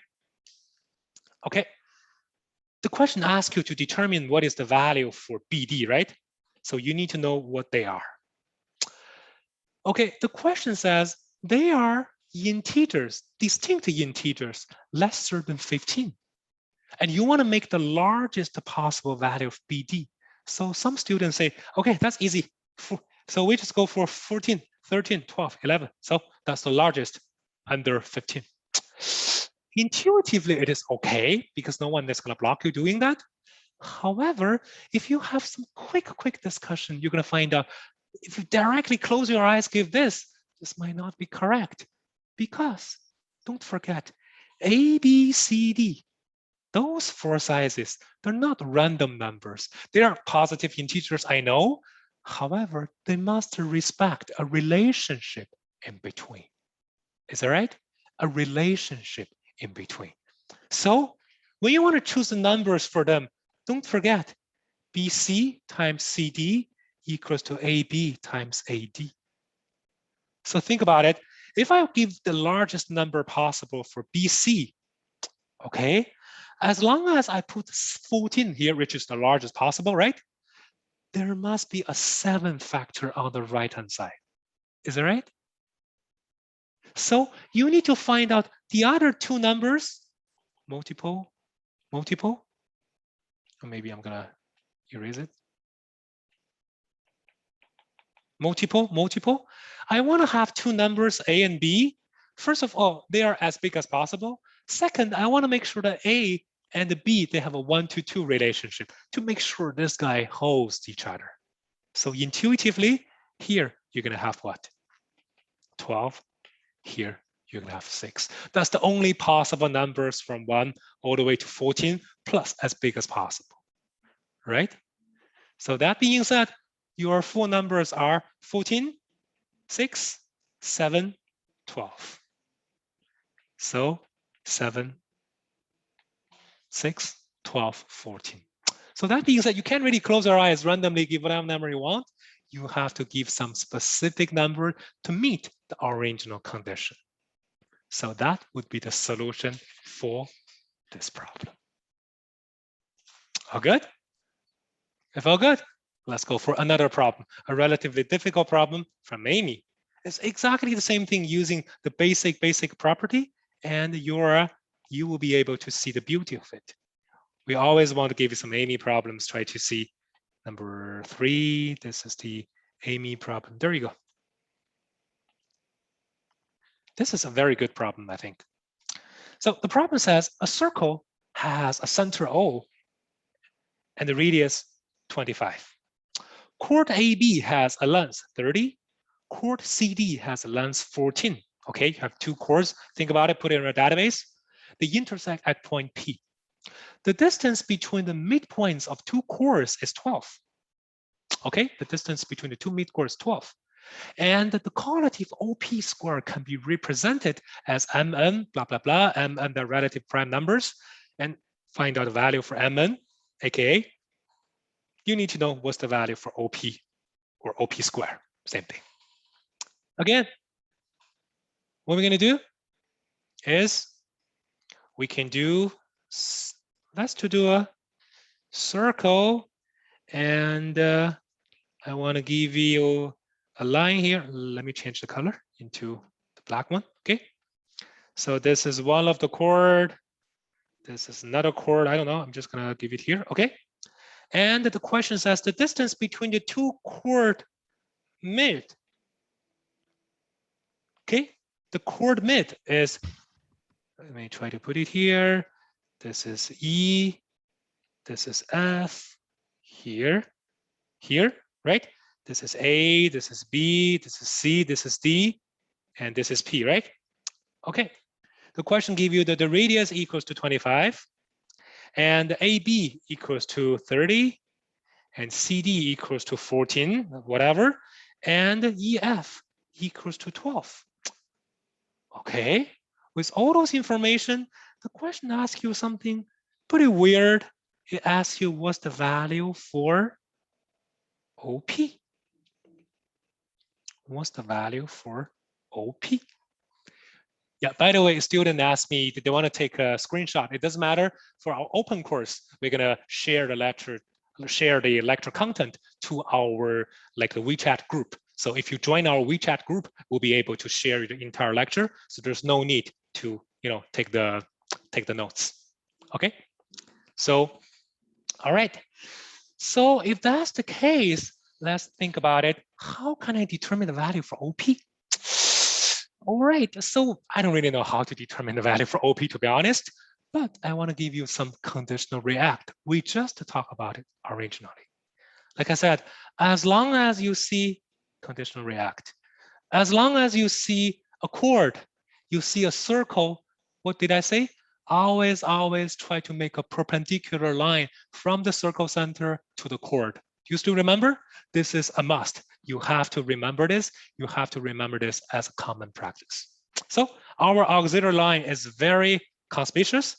I'm gonna change the color to green, maybe. I'm gonna connect here, connect here. Why I'm doing the connection? Because EF, they're the mid of the chord. If I connect the mid of the chord and the circle center, it's automatically 90 degrees, right? This is no magic. Okay, so I need to do some calculation first, right? I need to start my work doing some calculation and taking from there, hopefully I'll solve my problem. So as long as you do such a thing, you have a circle, you have a auxiliary line, you have a perpendicular line, you have this connection, you would be able to determine something right away. Let's check it out. This is R, right? And the question already gives you the chord length. This is 2, this is A, so this is going to be A over 2, right? Then automatically you will be able to determine the distance between the chord, the chord and also the circle center. So that one will be R squared minus A squared over 4, right? That one is super easy. With all those information, so I can tell you OE is equal to 20, OF is equal to 24. So easy. These are actually the conditional react, like I said. No, there's no need that you need to evaluate. Are we going to use it? are we going to use it or not? You always close your eyes, spend maybe 30 seconds to the calculation, put it there. Okay, the worst case, you won't use it. Okay. All right. As long as I know pretty much everything here, I know EF. What is the value for EF? The question says the EF is 12. Okay. With all those information, the question asks me to determine what's the value for OP. How can I do such a thing? How can I determine the value for OP? If you check the AOPS, this problem has multiple solutions. Some solutions is very scary. You're going to do a lot of auxiliary line, a lot of analysis, which drives you nowhere. But I will give you an easy solution. Don't take too much time. We're going to solve this problem in a very smart way, very quick way. So let's check it out. Now you are having such a triangle. So you have the three sizes already given, right? So this is your triangle. Okay, no problem. The triangle already have the three sizes. Okay, no problem. And the question asks you the OP. Who can tell me, is there anything special for this OP? From the triangle's perspective, the blue triangle's perspective, is there anything special for this OP? Quelque chose spécial? Anything special? Or just like plain thing? If you understand this, this is going to be the breaking point for this problem. If you go for the regular way, you don't have to know this. You just do a lot of calculation. Hard calculation is going to take you there. No problem. But if you want to get rid of the calculation, you want to be more selective, more adaptive, you need to think about it. Is there any special meaning for this triangle talking about this OP? If you know this, this is going to be a $1 million question for this problem. And this is the smart part for my solution. Actually, I'll tell you this. Sometimes like the student will think a long time because this is not easy to think it out. Actually, this OP is the diameter of the circumcircle of this triangle EOF. Is that right? If I take a circle for my triangle EOF, OP is just the diameter. Why? Because this is 90 degrees, right? 90 degrees must facing the diameter. So OP is actually 2r, the double or twice of the radius of the circumcircle of this blue triangle. Is that right? If that's the case, do you think about something we just introduced at the very beginning of our lecture? Try to solve this problem fairly quick.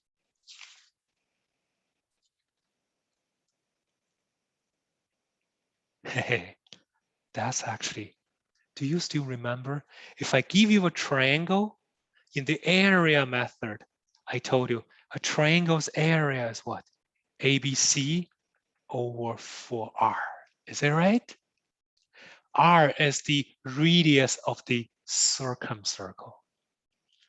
Okay, you know ABC already, right? ABC is 12, 20, 24. What about the area? The area is easy. You have the three sizes using your Heron's formula. You can determine the area of this triangle. So with all those information, it's very easy for you to determine the value of your R. Which is a pretty nasty number, but you got an idea. See? So easy, right? As long as you determine the R value, you put it back, OP square is going to be 2R perfect square, 4R square. You plug in the value, you get what you need. Right? So that's it. So what I'm trying to say, do you still remember I told you this one is extremely important? And it actually, it's actually the importance is, this is like the liaison between the regular triangle and also a circle. So sometimes if you get involved with some circle related problem, it's really going to help you to expedite your calculation process. Okay. So this is actually our second category. Okay. So if all good, let's go to our last category. Yeah, because this is an open lecture. We spent something at the very beginning. Okay, so we're gonna maybe go for 5 minutes, more than 5 minutes. Sorry about that. Normally, we're gonna stop right away at 9. So the last one, let's talk about the power of a point. This is actually a very interesting kind of like a rule. It will be used from time to time. Okay, so let's check it out. What we can do for the question number 3. There you go. That's the last problem for our lecture. That's a problem from 2013. The last one, let's give a relatively easy one to wrap it up. 2013, AMC12A, question number 19. Power of a point. So the question says, in a triangle ABC, AB is equal to 86, AC is equal to 97. A circle with the center A and the radius AB intersects BC at point BX. Moreover, BX and CX have integer lengths. See that one more time? You must highlight it. Means either you're going to do some factorization, you're going to do some enumeration, so on and so forth. So again, let's go to our graph. Something like here. And this is the center. Let me change different color to here, here, here, here. Okay, something just like this. So you have A, B, X. This is X. C. Maybe this is Q. Okay. So the question says AB equals to 86. Okay. And AC equals to this guy equals to 97, excuse me. And blah, blah, blah, all those information, nothing really special. BX, CX, these guy and these guy, they're integer. So please try to determine what's the value for integer. All right, so I think as long as you see such a shape, it's very conspicuous. You're going to use the power of point, right? You have a point C, which is outside this circle. You want to make 2 perpendicular lines, and not 2 excuse me, two like secant, right? This 2 secant is going to cut like your original circle. So intuitively, you want to use the Secant theorem for this, right? So Secant theorem, in order to use this, for sure, you're going to do a little bit of extension, right? This is quite understandable because you're going to need to have 2 secants. I'm going to give them P. So CX, CB equals to CQ times CP. Quite understandable, right? CQ times CP.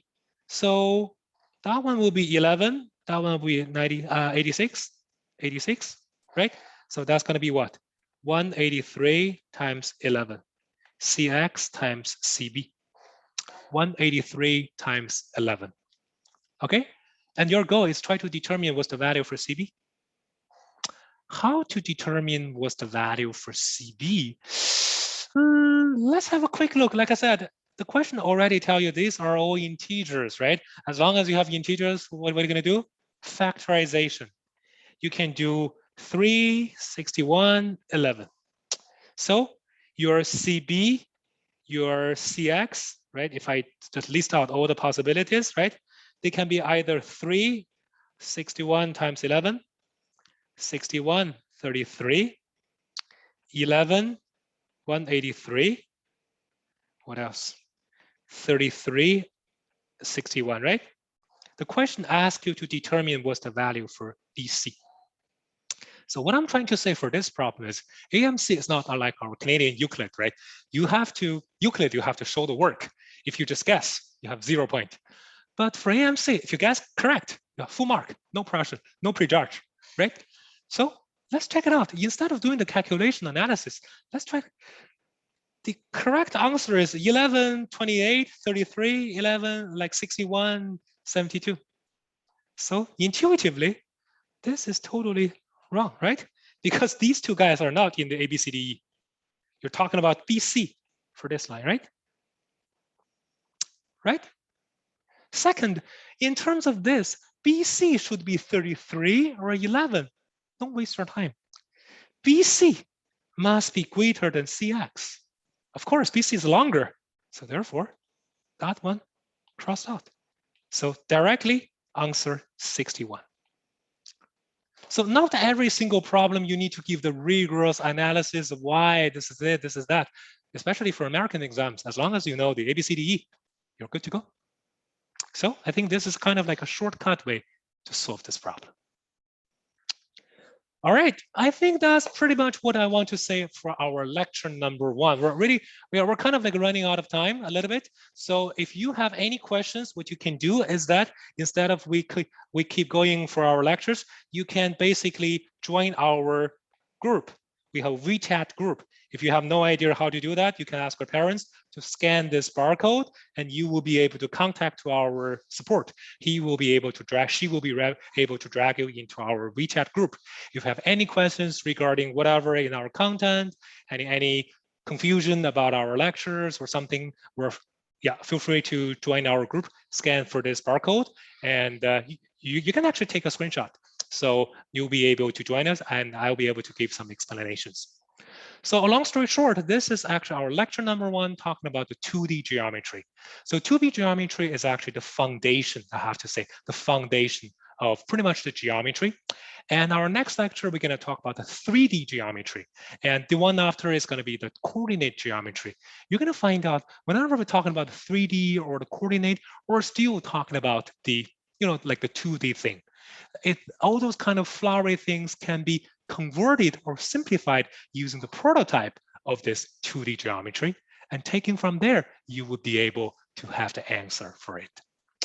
All right, I think we're running off to today. Thank you so much for our time. So hopefully this is like one short open course, give you an idea how our lecture works. And this is actually our bootcamp lectures. We're gonna be really, really fast. We have an assumption that you already know this. We just try to give you guys a quick summary. If you really have some hard time understanding the specific concepts, you can contact us to have a better understanding about our knowledge-based lectures, which will be a lot more slower, a lot more detailed for all the concepts, the proving process, how to utilize them in the real problem, and so on and so forth.